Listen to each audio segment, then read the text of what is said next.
来继续来看台南的安南区，特别邀请到素人美食专家分享着故事，为当地食食文化注入着温度甲人情味。台江16条见证台江内海的历史发展，有丰富的食食、物产，佮有生活风土。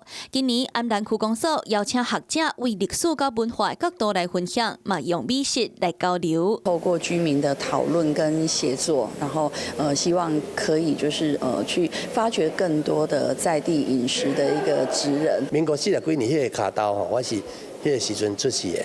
阮食的番薯签，阮就无比人好食。啊，这个番薯签叫做청코签啊，是安怎做？啊，当初的生活方式。这届嘛透过讲座、工作坊来找民间的美食专家，有趣味的故事。